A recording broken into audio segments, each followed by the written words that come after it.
Imagine an entire forest.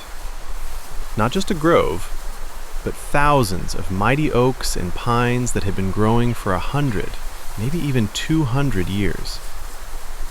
Now imagine that whole forest being cut down, shaped, steamed, bent, drilled, sealed, and finally assembled into one gigantic living creature capable of crossing oceans.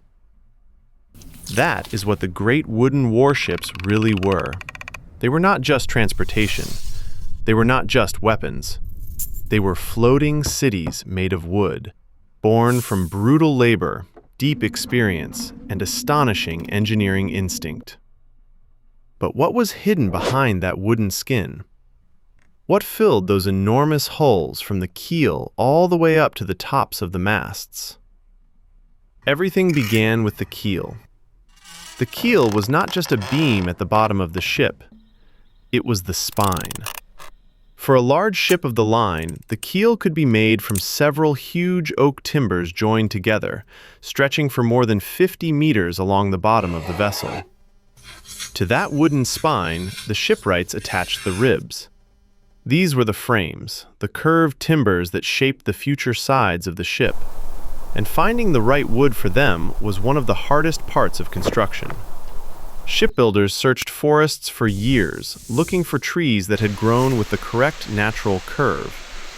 A single naturally curved piece of timber was far stronger than several straight pieces joined together. But the price of a mistake was enormous. One badly chosen frame could become the weak point where the hull cracked during the first serious storm. Once the skeleton was ready, the ship was covered with planks. This required incredible precision. Oak or larch planks were steamed or soaked in hot water until they became flexible. Then, while still warm, they were pulled against the frames with levers, ropes, and winches, and fastened with huge wooden or iron spikes. After that came one of the dirtiest and most important jobs on the entire ship: caulking. The gaps between the planks were packed tightly with oakum, fibers of hemp or old rope, and then sealed with hot pine tar. If the work was done well, the ship stayed dry. If it was done badly, the crew could spend the voyage standing ankle-deep in water. Experienced sailors supposedly claimed they could tell by the sound of a caulker's mallet whether the man was a master or a lazy fool. Now let us step inside the finished ship, after it has been launched and sent into the sea. A wooden warship was divided into several decks, and every deck was its own world. The upper open deck was where command lived. Here stood the wheel, the compass in its protective wooden case, and the officers watching the wind, the sails, the waves, and the horizon. This was where orders were shouted, courses were changed, storms were fought, and battles began. Nearby, close to the stern, were small cabins for the captain and senior officers. These were among the only places on the ship where a person could find anything resembling privacy. But below that open air, the ship changed character completely. We descend to the gun deck. On a large warship, there could be 2, sometimes even 3 gun decks. They were dark, cramped, and deadly. Heavy cast-iron cannons stood along both sides, packed so tightly together that every inch of space had a purpose. Each gun weighed several tons. In battle, this place became hell. The roar of cannon fire could rupture eardrums. Thick gunpowder smoke burned the eyes and lungs. Wounded men screamed in the dark. The air became so foul that candle flames could die. The wooden sides of the ship shuddered with every shot. And when enemy cannonballs smashed into the hull, the danger was not only the iron ball itself. Thousands of sharp wooden splinters exploded inward like natural shrapnel, cutting through flesh with terrifying ease. And between those cannons, on that same deck, the crew lived. There were no proper beds. Sailors slept in hammocks slung between beams. During the day, the hammocks were rolled up and stowed along the sides to clear space for the guns. They ate there too, at temporary tables set up between the cannons. The crew was divided into small mess groups. Each group had its own table, its own shared dishes, and its own little pocket of shipboard life. Space was so tight that a sailor ate, slept, worked, and fought on almost the same patch of deck, surrounded by iron guns, ropes, smoke, and other exhausted men. That kind of life created a harsh brotherhood. Everyone depended on everyone else. So what did they eat? The foundation of the diet was hardtack. It was made from coarse flour and baked until it became almost indestructible. It lasted a long time, yes, but it also turned hard as stone, and it was often full of weevils. Sailors joked that the insects were extra meat. The other main food was salted meat, usually beef or pork stored in barrels. It was so salty and tough that it had to be soaked for hours before cooking. They also ate dried peas, oatmeal, butter, cheese, and, of course, rum or grog. The lemon or lime juice mixed into grog was not there for flavor. It helped fight scurvy, a terrible disease that killed more sailors than many sea battles. We descend lower now, below the waterline, to one of the strangest and darkest decks on the ship. This was the orlop deck. Almost no daylight reached this place. It was damp, dim, and heavy with the smell of standing water, wet rope, tar, and old wood.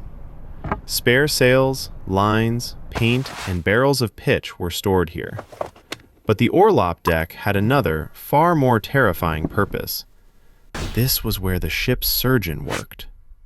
During battle, wounded men were carried down here because it was one of the safest places in the ship, protected from enemy fire by the waterline and the hull around it. Operations were performed on ordinary tables under weak lantern light. There was no real anesthesia except for a large dose of rum. Surgical tools were primitive.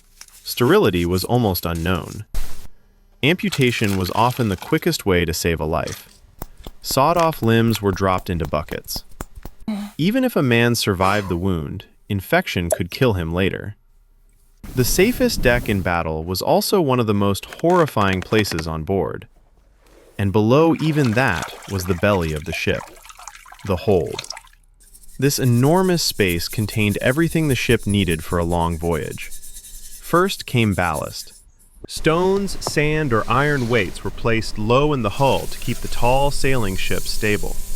Without ballast, a powerful gust of wind could roll the ship dangerously far or even capsize it. Above the ballast were barrels of drinking water and food, hardtack, salted meat, dried goods, and supplies for weeks or months at sea. But water stored in wooden barrels spoiled quickly. It turned green. It began to smell. Sometimes the crew tried to freshen it by pouring it from one barrel to another, but that did not help much.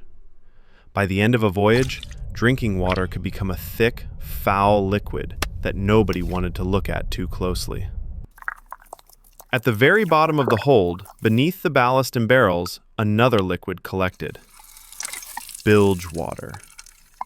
It was a vile mixture of seawater that seeped through the hull, spilled beer and rum, rotting organic matter, food scraps, waste, and everything else that fell through the cracks between decks. The smell was unbearable.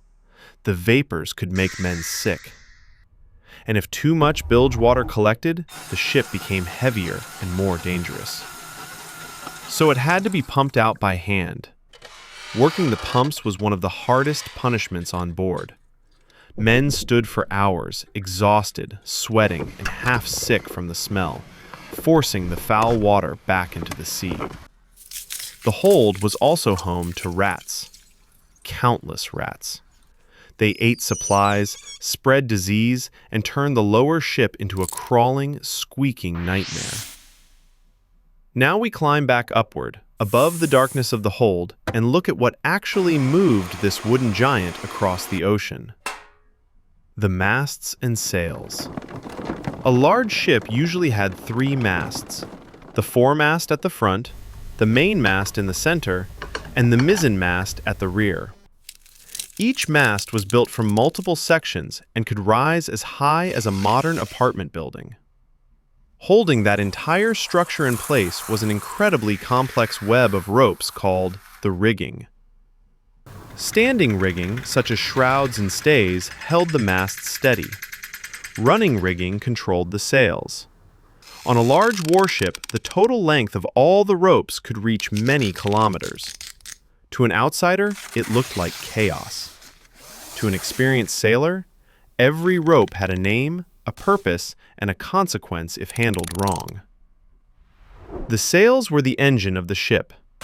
They were sewn from hundreds of pieces of heavy canvas. Together, the sails of a large vessel could cover an area comparable to several sports fields. Managing that huge wall of fabric required the coordinated work of dozens of men. At the command to go aloft, sailors climbed the shrouds into the rigging, sometimes in high wind, rain, darkness, or battle smoke. They stood on narrow foot ropes beneath the yards, high above the deck and the ocean below. One wrong step could be the last. This work demanded strength, balance, courage, and a very calm mind. But how did this wooden giant find its way across an ocean with no landmarks? Navigation was an art available to only a few trained men. The main tools were the compass, the sextant, and later, the marine chronometer. The compass gave direction. The sextant measured the height of the sun or stars above the horizon, allowing the navigator to estimate latitude. Longitude was much harder. For a long time, it could only be guessed with dangerous uncertainty. Accurate longitude became possible only with reliable marine chronometers, clocks that could keep time despite the rolling of the ship. Before that, ships could wander for weeks searching for land, or smash into rocks that, according to the navigator's calculations, should have been hundreds of miles away. Life on board followed a strict routine and iron discipline. The day was divided by the ship's bell. Watches changed every few hours. Free time was almost non-existent. When a sailor was not on watch, he repaired sails, spliced ropes, scrubbed decks, cleaned guns, painted woodwork, or worked wherever the officers sent him. Discipline was harsh. Drunkenness, fighting, theft, or disobeying orders could bring flogging. The most feared punishment was the cat-o'-nine-tails, a whip with 9 knotted cords. After a flogging, a man's back could become a bloody mass of torn skin.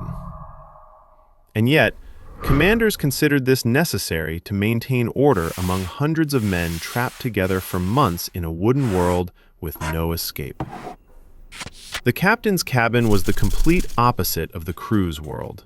It was usually located at the stern, with larger windows, real furniture, a bed, a writing desk, and sometimes elegant decorations. The captain ate separately with the officers, and the food was better than what the crew received. But this comfort came with crushing responsibility. The captain was almost a king at sea. His decisions controlled the lives of everyone on board. He chose whether to fight, run, change course, enter a storm, or risk the ship in dangerous waters. If the voyage failed, the blame fell on him. There was also another important passenger on many ships, the ship's cat. Sometimes there was more than one. This was not just a cute tradition. Cats were essential for controlling rats and mice that destroyed food supplies and chewed through lines and equipment. A good ship's cat could be worth its weight in gold. Many sailors believed cats brought luck. To harm a ship's cat was to invite disaster. Ships also sometimes carried chickens for eggs, goats for milk, and even pigs or cows for fresh meat on special occasions. So this wooden organism, this floating community, could remain isolated from the world for months or even years. It had its own laws, its own hierarchy, its own smells, sounds, fears, routines, joys, and tragedies. The ship creaked and groaned on the waves like something alive. The wood breathed, absorbed moisture, dried in the sun, swelled in the rain, and strained under every gust of wind. The ropes stretched and had to be tightened. The seams worked. The pumps groaned. The sails cracked overhead. Every day was a battle against the sea, against weather, against enemies, against disease, against hunger, thirst, rot, exhaustion, and fear. And when a wooden giant like this finally entered port, battered by storms, faded by sun, scarred by salt, and still afloat, it was not just the end of a voyage, it was a miracle. A miracle of endurance, craftsmanship, discipline, and courage. The age of these ships is gone, but they remain symbols of exploration, danger, and the extraordinary price humans paid to cross the ocean in a world made almost entirely of wood, rope, canvas, iron, and willpower.